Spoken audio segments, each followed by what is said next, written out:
Hey YouTube, morning coffee. I am Fasha. Yeah. New mug.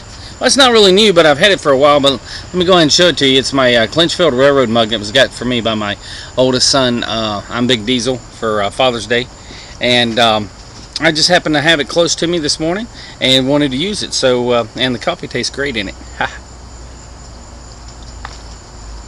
Get out of here, bug. Morning. How you guys doing? Listen, just want to share a couple things with you. If you haven't watched my video 2 videos ago on the new me, I'll put a little link down here somewhere for you to go and check that out and then come back.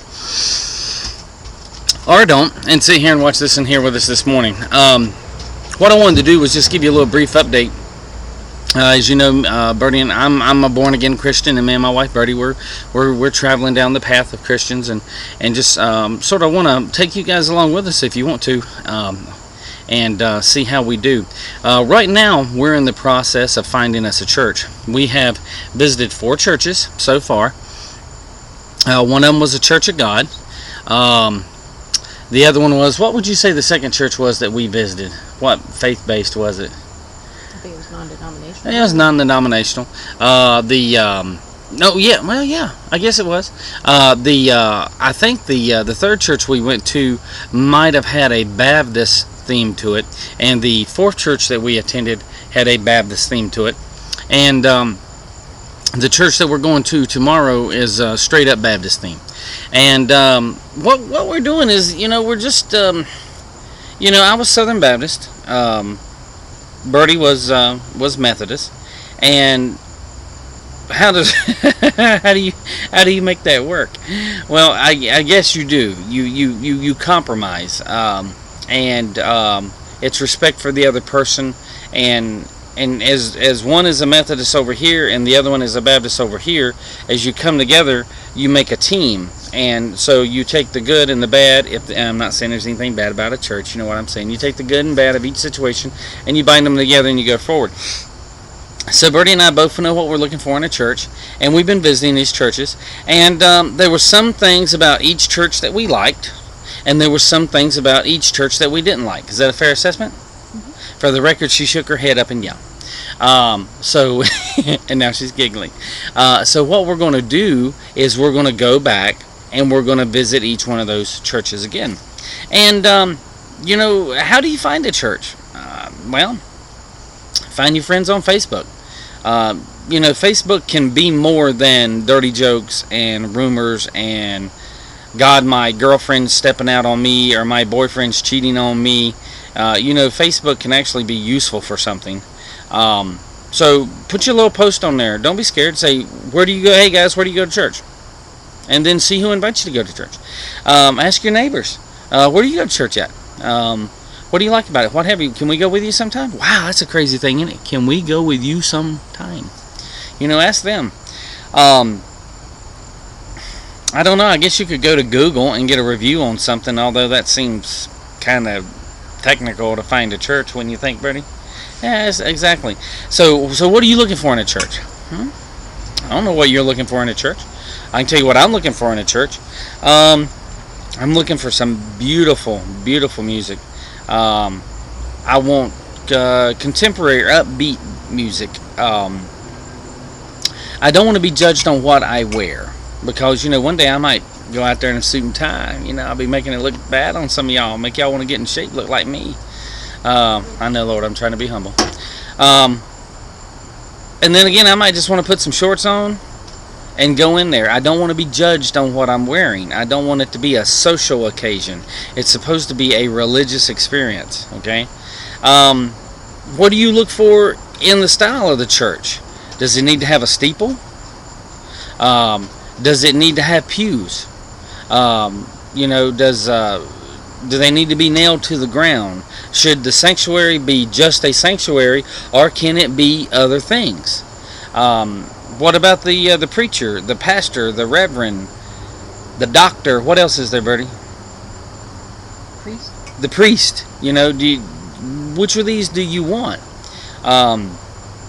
Do you want a pastor, a preacher, a reverend, or a pastor just to stand right up there and look straight out front and do his thing and tell you what he's doing? Or do you want him to come down there and get in your face and tell you that you're going to hell?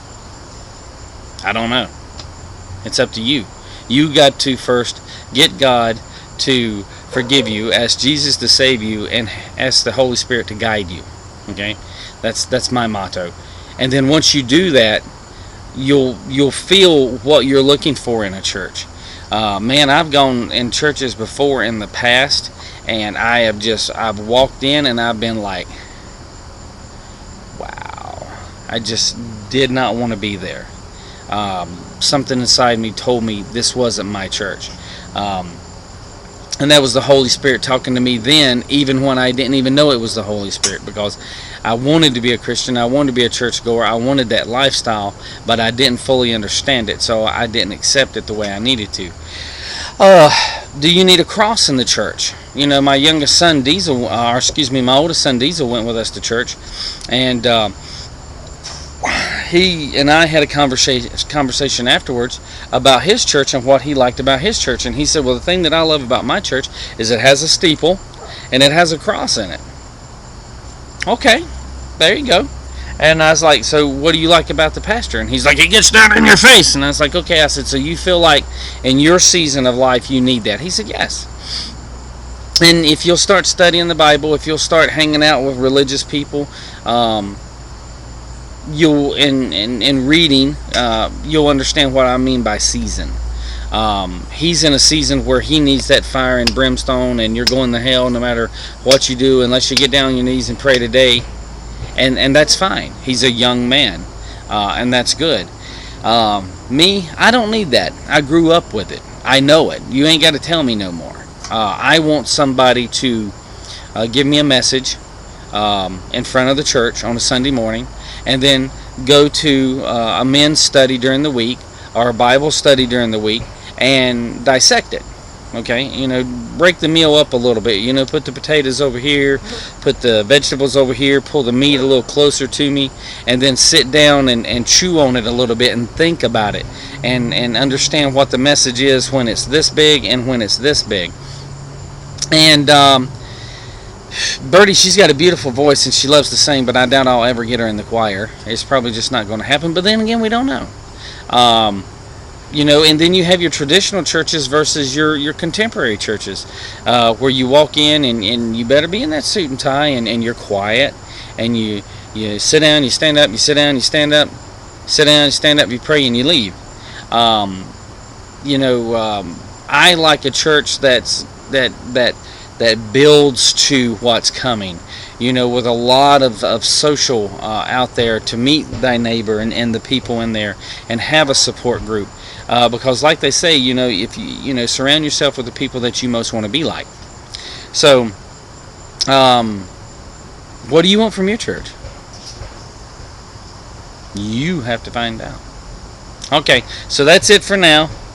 Strangely enough, the bugs are out early this morning. So we're going to go ahead and finish this up and get inside and grab something to eat. And I think me and my buddy Perry are going up to the Y today. Birdie's going to a baby shower. And we'll meet back here later and do something else. So YouTube, as always, thanks for watching. You know, leave anything in the comments you want to. I'll respond to them as I can, if I know how, if I know an answer. If nothing else, you know, just leave a comment that you're following along with us and you're doing the same thing. So here's to finding the church. Here's to morning coffee. As always, rate, comment, share. Y'all take care. See ya. Bye.